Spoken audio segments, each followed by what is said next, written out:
예수는 그리스도. 살인복음 예수는 그리스도. 창세기 예수 그리스도 188번째 애굽을 잘 다스린 총리 요셉, 그 첫 번째 말씀을 드리도록 하겠습니다. 믿음의 조상 아브라함에게 언약하신 인류를 향한 하나님의 놀라운 구원의 역사는 한치의 오차도 없이 진행되어 가고 있었습니다. 아브라함에게 주신 횃불 언약은 야곱의 아들 요셉을 통해서 이루어져 가고 있었던 것입니다. 구체적으로 그 12 야곱의 아들들이 애굽 고센 땅에 이주하게 되었습니다. 당시에는 이미 중동 지역에 바로 왕에게 꿈을 통해 보여주신 그대로 7년 흉년이 계속한 다음에 계속해서 7년 흉년이 계속되어진 가운데 한 2년의 세월이 흐른 즈음에 야곱의 12 가족 자녀들 자손들이 애굽으로 이주하게 됩니다. 이때 바로 점점 해가 거듭할수록 기근이 더 심하여져 가게 되었습니다.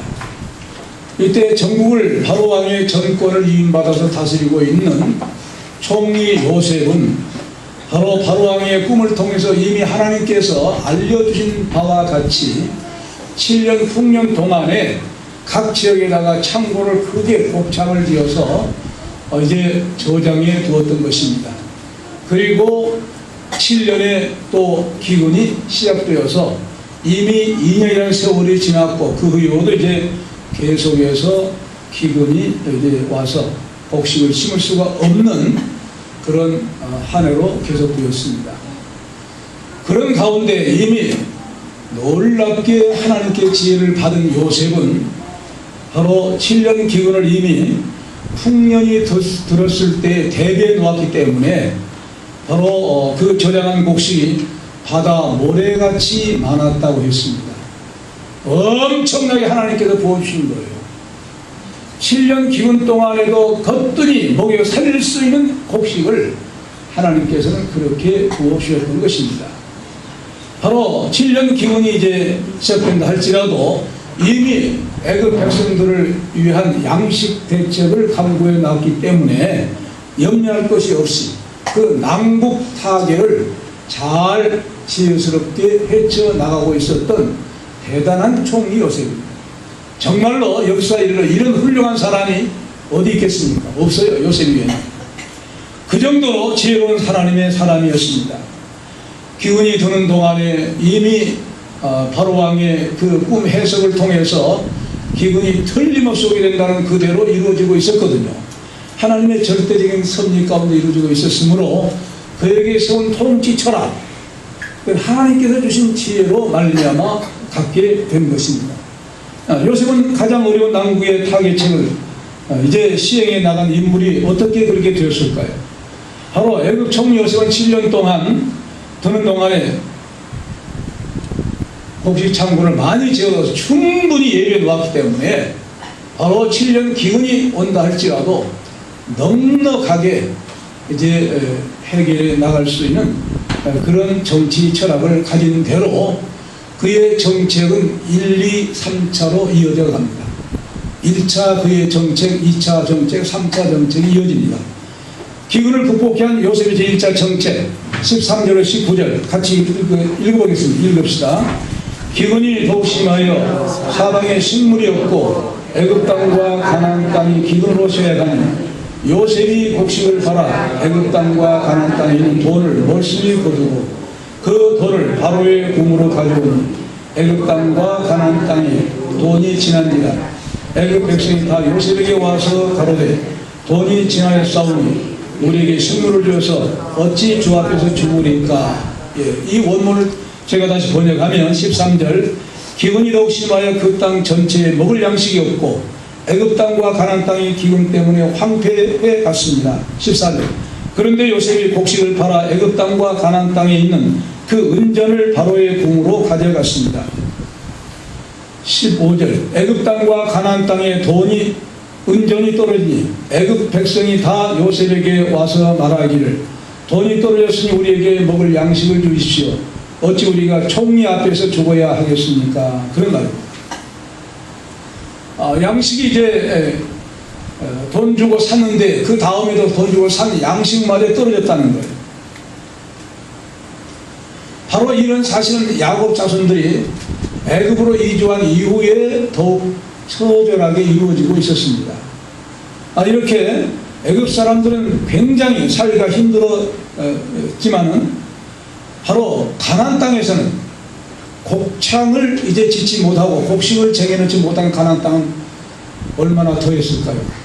비교할 수가 없겠죠. 만일 가나안 땅에 그들이 야곱의 자손 그대로 살고 있었다고 하면 굶어 죽을 수밖에 없는 대단한 그 위기에 처했을 것입니다. 그런데 하나님께서는 그들이 애굽으로 이주하기 위해서 그들을 이미 기근 2년째에 바로 애굽 고센 땅에 이주해서 평안하게 살고 있었던 것은 놀라운 하나님의 은혜입니다.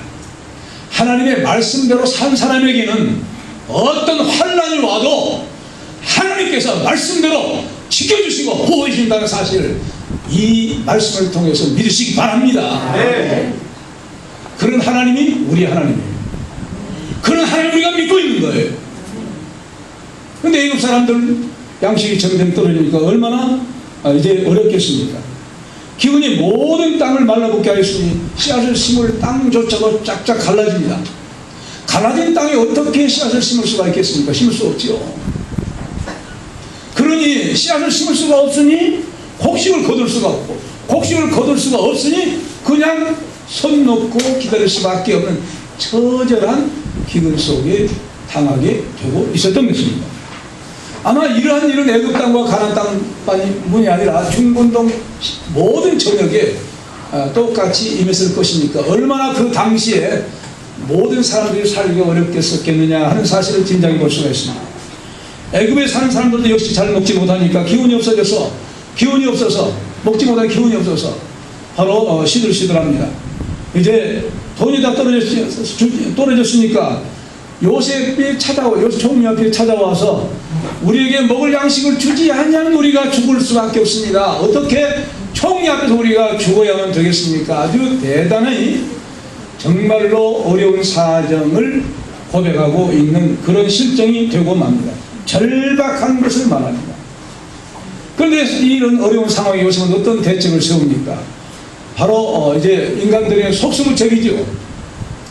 속수무책인 사실을 그들에게 깨닫게 한 이유가 무엇일까요? 인간들의 힘으로 산다는 것은 한계가 있다는 걸 보여줘요. 천지 만물을 창조하신 하나님께서 비를 내려주지 아니하면 어떤 사람도 아무리 공업이 발달한다 할지라도 비를 내려주지 않으면 먹고 살 수 있는 양식이 없기 때문에 죽게 됩니다.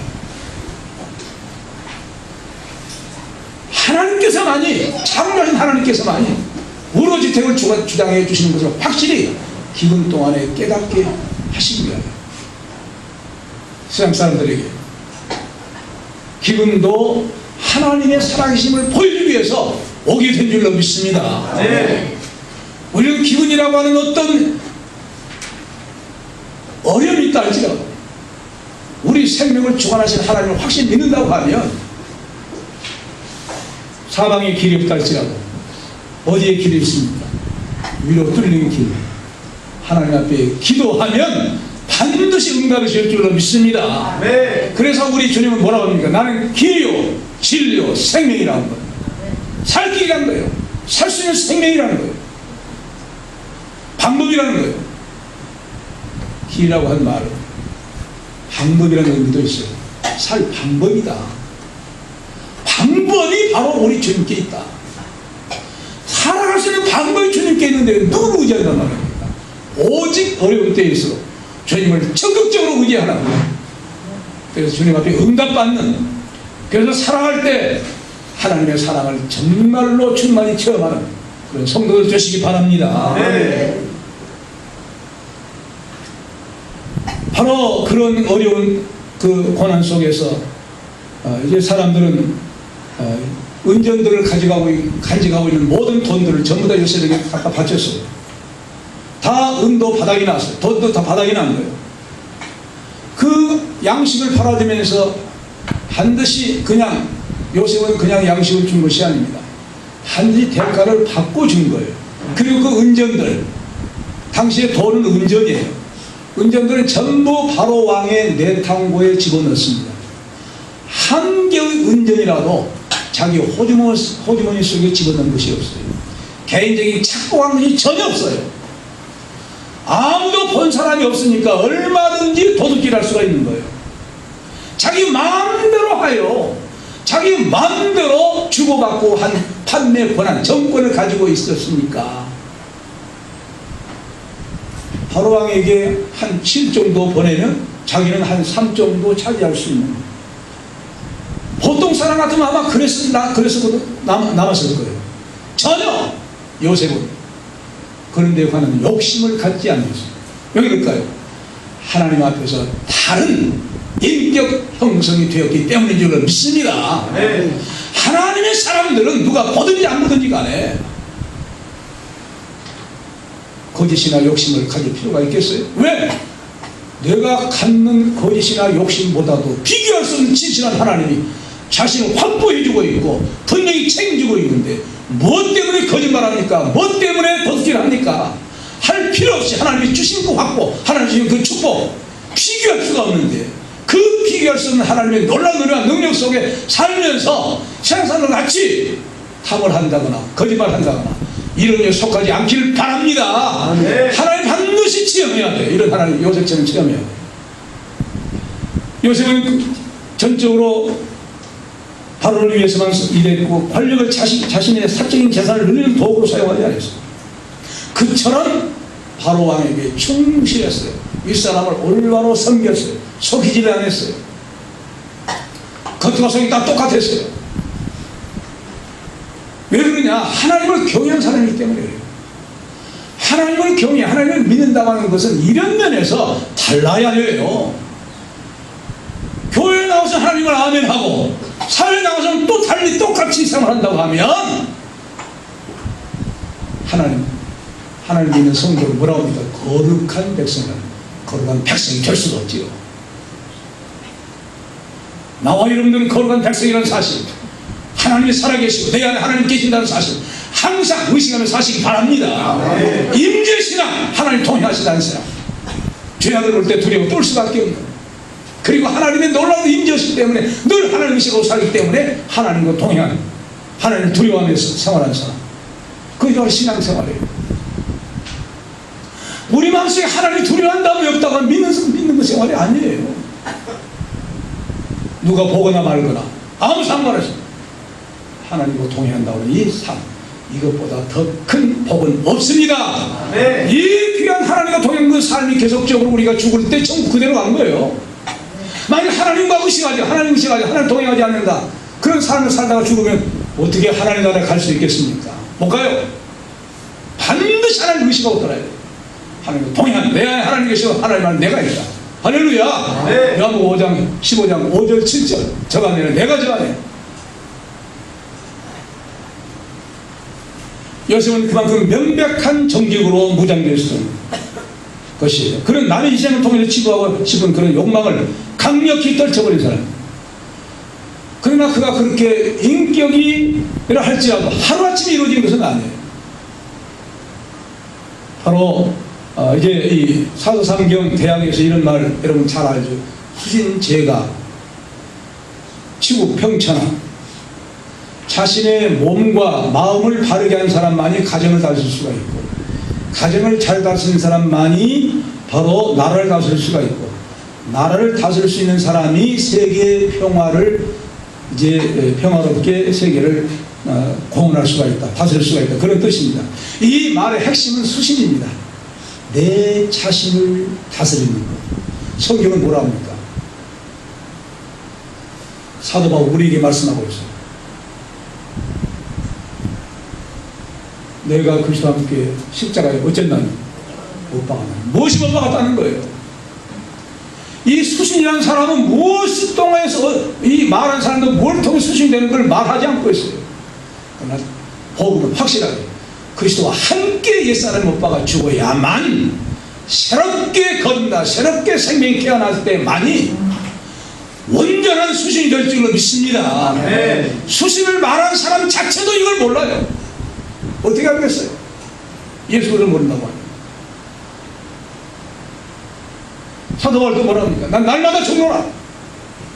내 자신을 쳐서 복종시킨다. 이 삶이 요셉에게 있었던 거예요. 사도 바울이 한 신약시대가 되어서 이런 말씀을 하지 아니했어도 이미 요셉에게 사도 바울이 들어있었고 예수 그리스도가 들어있었던 거예요. 그래서 그는 내 자기 자신을 옛사람과 상관없이 하나님 안에 늘 새 창조물, 고린도후서 5장 17절 새 창조물로 새 창조된 사람으로 살았기 때문에 세상에 대한 욕심을 부리지 않고 살아갔던 것이죠. 그런 사실이 언제부터 드러납니까? 청소년기 때부터서 바로 정직한 사람으로 드러납니다. 아버지가 인정합니다. 그러니까 얼마나 사랑합니까? 아버지가 최선을 이렇게 해줄 만큼 사랑해. 왜? 달라요. 어릴 때부터 달랐어요. 인격적으로 거의 결함이 없는 사람으로 성장한 것입니다. 그러므로 또 하나님께서 더욱더, 이거 하나님의 은혜죠. 하나님이 그렇기 때문에 더욱더 그와 함께 하신 거예요. 매사에 동행하신 거예요. 감옥에 들어갔을 때 하나님이 함께 하시고, 어떤 가운데 하나님이 함께 하신 그 놀라운 역사, 하나님이 함께 하시면서 함께 하신 걸 의식한 거예요. 그 신앙으로 살아가는 거예요. 그래서 확실하게 그러므로 하나님이 함께 해주심을 믿었기 때문에 바로 보디발의 아내 유혹을 단호하게 물리치고 확실하게 물리치고 애굽에 시기된 보디발의 집에서 가정 총무를 할 때 이미 그는 뭐가 된 것이 증거됩니다. 수신이 증거된 거예요. 그리고 성경대로 자기 아들을 쳐서 복종시킨 것이 입증이 된 겁니다. 그래서 제가를 한 겁니다. 그 가정을 다스린 거예요. 죄악으로 물들지 않도록 벗어난 거예요. 그런 가운데 이제 보디발의 아내의 고발에 의해서 어디 가면 감옥에 들어갑니다. 감옥에 들어가서 무엇을 또 증거됩니까? 그 전옥이 감옥 감방장이 교도소장이 전부 요셉에게 맡겨오는 거예요. 이럴 수가 있는 겁니까? 성경에만 있는 일이에요. 요셉에게만 있는 일이에요. 그러니까 감방의 죄수들을 교도소장이 다루지 않고 요셉이 다뤘어요. 그건 뭘 말합니까? 앞으로 나라를 다스릴 수 있는 교도소 안에 행정을 잘 다루는 거예요. 훈련이 된 거예요. 그 나라를 다스릴 수 있는 시국의 그 준비가 되어지니까 하나님께서 바로왕의 꿈을 꾸고 전쟁 근거할 때 그를 통해서 꿈 해몽을 합니다. 그러므로 즉시 뭐가 됩니까? 나라를 다스릴 수 있는 시국의 역사가 이루어진 거예요. 준비된 사람에게는 항상 이렇게 어떤 어려움이 있다 할지라도 극복되어지고 길이 열려진 줄로 믿습니다. 그러므로 그가 은전을 받고 모든 것을 받고 이제 이 양식을 내어준 교환해준 그런 모든 금전들을 바로왕의 내탕고에다 입고시키고 맙니다. 이것이 바로 요셉은 지극히 하나님의 구원 역사를 올바른 통치자임을 넉넉하게 보여주고 있습니다. 그래서 요셉을 통해서 이스라엘 민족으로 점점 형성되어 가는데 이스라엘 민족이 어떻게 형성되어 가느냐, 구원받는 역사, 그리고 구원을 담는 역사, 그리고 구원을 선포해야 할 이스라엘 민족이 될 텐데 그 이스라엘 민족은 어떻게 다스리게 되어지느냐 하는 것을 누구를 통해 보여줍니까? 요셉을 통해 보여줘요. 요셉을 통해서 하나님이 다스리는 사실을 보여줘요. 그래서 바로 그렇다고 하면 요셉은 누구를 예표하는 사람이에요? 만왕의 왕 예수 그리스도가 어떻게 다스린다, 어떤 분으로 오신다 하는 사실을 요셉을 통해서 분명히 보여준 줄로 믿습니다. 요셉은 참으로 당시에 기근으로 인해서 난국을 다스리고 있는 그 역사로 말미암아 제2차적으로 양식을 백성들에게 나눠주는데 2차 정책이 나옵니다. 16절에 17절 읽읍시다. 시작. 요셉이 가로되 너희의 짐승을 내라. 돈이 지나였은즉 내가 너희의 짐승과 바꾸어 주리라. 그들이 그 짐승을 요셉에게 끌어오는지라. 요셉이 그 말과 양떼와 소떼와 나귀를 받고 그들에게 식물을 주되 곧 곧 그 모든 음식 짐승과 바꾸어서 그 해 동안에 식물로 그들을 기르니라. 아멘. 이 원문을 제가 다시 번역하면요, 이 원문 다시 16절 요셉이 말하기를 당신들의 짐승들을 가져오시오. 돈이 떨어졌으면, 은전이 떨어졌으면 내가 당신들의 짐승들과 바꿔주겠소. 그래서 그들의 짐승들을 요셉에게 끌고 왔으니 요셉이 그들에게 먹을 양식을 주었고 그 말들과 양떼와 소떼와 나귀들을 그해 동안에 그들의 모든 가축들을 그가 식물로 그들을 길렀습니다. 그런 말씀입니다. 이제 이 애굽 백성들이 모든 그 돈이 다 떨어지자, 은전들이 떨어지자 이번에는 가축을 가지고 온 거예요. 가축을 가지고 와서 가지고 오면 교환해 주겠다는 거예요. 이런 정책을 쓴 거예요. 어떤 면에서 보면 어떻게 가축까지 가지고 와서 양식을 이제 가져가라고 했을까, 이렇게 오해를 할 수가 있는데, 그건 정말로 이런 정책은요 대단히 훌륭한 정책이 아닐 수가 없어요. 제가 한 예를 들어볼게요. 1950년 6월 25일 뭐가 일어났어요? 남침 전쟁이 일어났죠. 남침 전쟁은 북한군이 점령을 했어요. 3개월 동안, 9.28 수복될 때까지 3개월 동안에 공산주의 치하에 있는 그런 백성들이, 저도 그때 이제 몇 학년이냐면 지금은 초등학교랍니다. 4학년이에요. 4학년 12살 만 11살 4학년 때. 그러니까 어느 정도 알고는 알지요. 근데 동네 사람들이 오늘은 우리 소, 내일은 저 집 소 잡아먹기에 일쑤였어요. 잡아먹으래. 왜 그럴까요? 희망이 없어. 공산주의 치하에서 무슨 희망이 있느냐? 먹거나 살려 있는 동안 죽을기까지는 먹거나 살자고 잡아먹는 거예요. 근데 3개월 후에 수복이 됐어요. 잡아먹었으니 잡아먹은 사람들 농사질 수 있어요? 없어요. 요셉이 그것을 한 거예요. 짐승들을 그대로 둔다고 하면 양식이 떨어지면 다 짐승들을 잡아먹을 것이 아니냐고 말이에요. 그러면 7년 기간 이후에 농사를 또 지어야 되는데 그때 농사를 어떻게 지켰느냐고 말이에요. 그래서 국가에서 관리하기 위해서 짐승들을 가져오라, 양식을 기르라 하고 그 짐승들을 국가에서 남은 식량으로 기른 거예요. 할렐루야. 이렇게 지혜스러운 사람이었어요. 그러면 국가의 손해가 되지, 재산이 손해가 되지 않도록 그 놀라운 정책을 쓴 거예요. 그래서 너희에게는 원문은요, 너희에게뿐만 아니라 너희를 위하여 그런 의미도 되는 거예요. 그래서 그해 동안에라고 하니 그해는요 기근이라는 게 6년째를 말합니다. 왜냐하면 23절에 나온 종자 분배가 이런 것을 증거해요. 그해 기근이 시작된 지 6년째 해가 되었어요.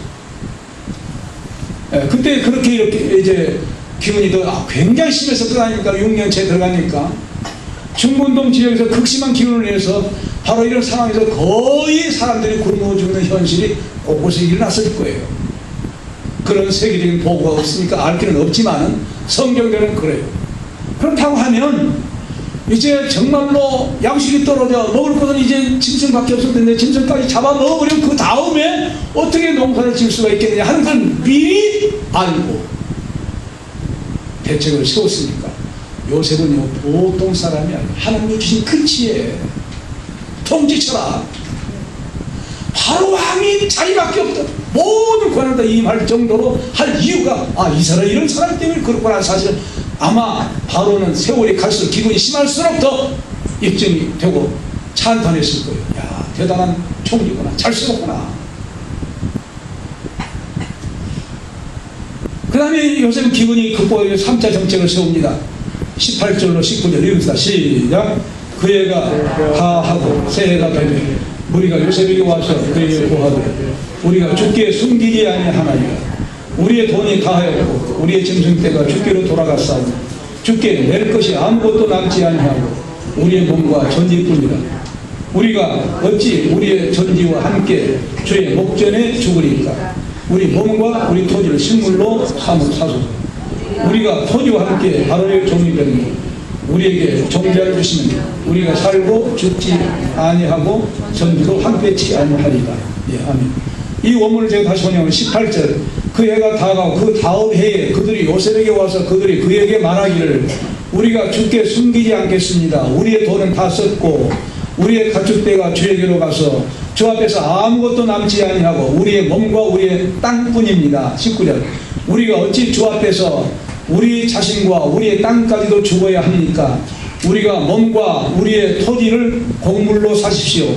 우리가 토지와 함께 바로의 종이 되겠습니다. 우리에게 종자를 주시면 우리가 살고 죽지 아니하고 우리의 토지도 황폐하지 않을 것입니다. 그런 말씀입니다. 그 해 다음에라고 한 말씀, 이제 기근이 시작되는 그 7년째 마지막 기근이 시작되어지는 7년째가 되기 전에 이런 말씀을 한 거예요. 그러니까 극도로 심한 거예요. 극도로 심하니까 이미 돈 가지고 뭘 사, 양식을 샀어요. 그래 또 뭘 가지고 양식을 샀습니까?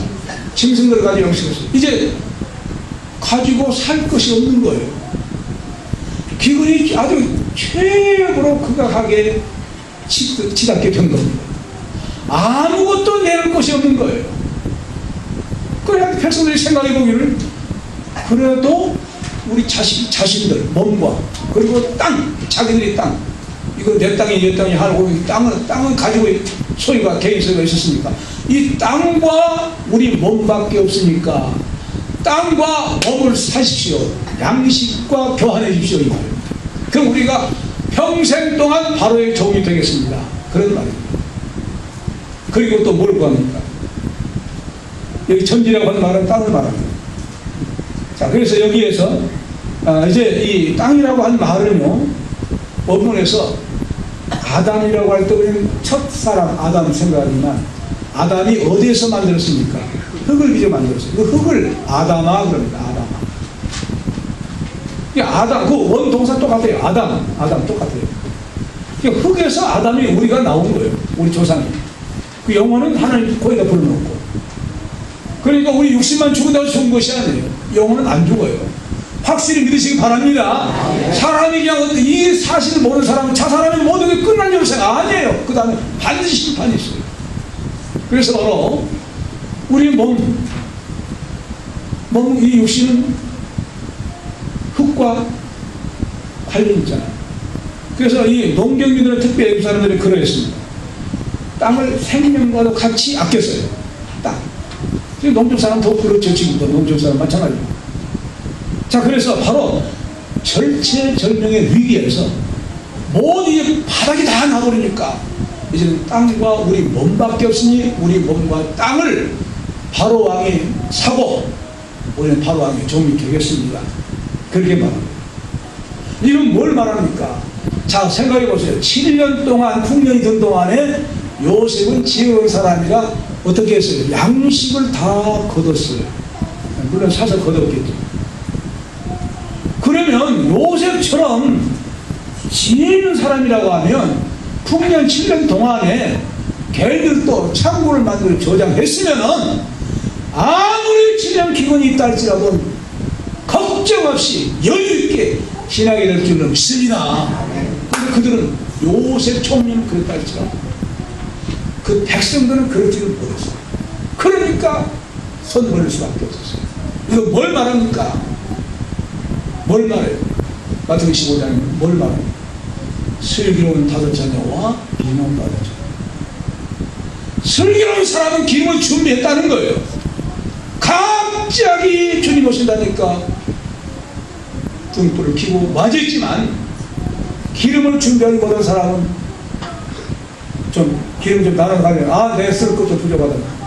입에 한 사람이 가는 사러 가니까 문 닫아버렸어. 슬기로운 다섯 자녀, 미래 다섯 자녀를 보여주고 있는 줄로 믿습니다.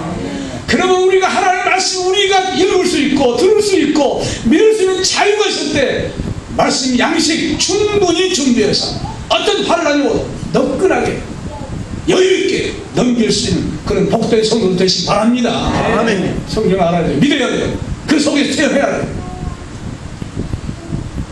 바로 그런 어려운 가운데서 불구하고 뭐라고 합니까? 삶의 마지막 토지 자기 몸 조금 되겠다는 거예요. 그래야 씨를 달라는 거예요. 놀라운 청혼을 해요. 여기서 바로 죽을 위기에서 그래도 희망을 잊지 아니한 그 소망을 가지고 뭐예요? 씨앗을 달라고, 종자를 달라고. 지금까지는 그런 말을 하지 못했어요. 왜 하지 못했을까요? 계속 되어지니까 그럴 생각이 여유가 없었을까요? 어쨌든 만약 이런 생각을 빨리 했다고 하면, 자, 애굽은 어떤 땅입니까? 아프리카의 나일강의 하수가 애굽 땅이에요. 그러나 아무리 원천이 좀 말랐할지라도 그래도 나일강은 마르지 아니한 강을 가지고 있는 거예요. 엄청, 한강의 문제가 엄청난 큰 강입니다. 그러니까 그런 생각을 좀 일찍 했다고 하면, 자, 우리가 이렇게 굶어 죽고만 있어야 될 것이냐, 그 나일강물을 끌어다가 광교수를 통해서 끌어다가 물을 대야 돼요. 혹시 쓸 수가 있지 않겠냐? 왜 생각을 못했냐고. 근데 마지막에 곧 끄다가니까 그 생각이 또 오는 거예요. 그래도 작은 겁니다. 대단한 거예요. 여러분, 이스라엘은요, 좋은 땅이 결코 아니에요. 거의 사막. 그런데 거기에서 무엇을 지금 제일 세계에서 가장 좋은 농산품이 뭔지 알아요? 우리가 지금 가끔 뭘 사고 노란 거 뭐 오렌지가 세계에서 가장 맛있는 오렌지가 이스라엘 산이에요. 왜? 햇빛이 너무나 좋아요.